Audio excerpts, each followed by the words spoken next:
আজকাল এমন একটা অবস্থা হয়েছে, মনে হয় গ্যাস্ট্রিক হইলেই সবাই অমিপ্রাজল লাইসেন্স চায়। বাসে, বাজারে, হাটে হাই প্রেশারের মানুষ যেমন টেনশন বলে ঘুরে বেড়ায়, তেমনি পেটে একটু ব্যথা হইলেই কেউ না কেউ বলবে, ভাই একটা অমিপ্রাজল খাইয়া দেখো, সব ঠিক হইয়া যাবে।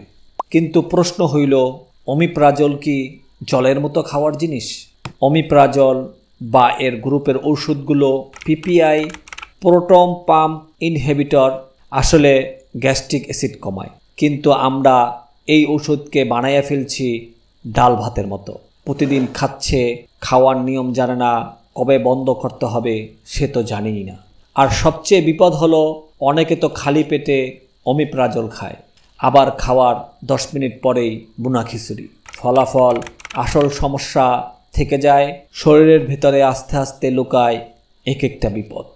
বাস্তব উদাহরণ, গ্রামের বন্ধু কামাল সকালে একটু পেট মোচড়ালেই একটা অমিপ্রাজল, আরেকটা রাতে। 1 মাস চলতেছে, এখন বলতেছে, বন্ধু গ্যাস্ট্রিক তো আর যায় না। বন্ধু তুমি গ্যাস্ট্রিক সরাইতেছ না, বরং লুকাইয়ে রাখতেছ। শহরের রাবে আপা বেশি তেল জাল খেলেই পেট জ্বালা, মাসের পর মাস খাচ্ছেন অমিপ্রাজল, এখন ঘন ঘন মাথা ঘোরে, ক্যালসিয়াম কম, শরীর দুর্বল। কারণ অমিপ্রাজল লম্বা সময় খেলে ক্যালসিয়াম, ম্যাগনেসিয়াম, ভিটামিন বি কমে যায়, আবার ইনফেকশন, এমনকি ফুড পয়জন পর্যন্ত হতে পারে। অমিপ্রাজল বা পিপিআই ডাক্তারের নির্দেশ ছাড়া লম্বা সময় খাওয়া যাবে না। প্রতিদিনের খাবারের পরিবর্তন আনো, কম তেল, কম ঝাল, সময় মতো খাওয়া, রাত জাগা কমানো। যদি গ্যাস্ট্রিক বারবার হয় ডাক্তার দেখাও, কারণ সেটা আলসার, হেলিকোব্যাক্টার বা অন্য কিছু হতে পারে। ওষুধ দিয়ে গ্যাস্ট্রিক কমানো যায়, কিন্তু অভ্যাস না বদলালে গ্যাস্ট্রিক ফিরে আসবেই। আর এক জায়গায় গ্যাস্ট্রিক ভালো হয়ে গেলে ওষুধ বন্ধ করার নিয়মটাও জানতে হবে।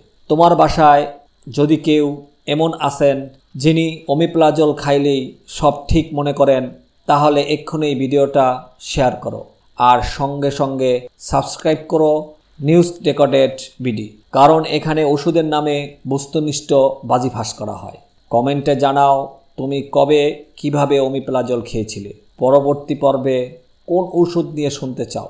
আর মনে রেখো, সব গ্যাস্ট্রিক এক নয়, আর সব গ্যাস্ট্রিকের সমাধানও এক নয়।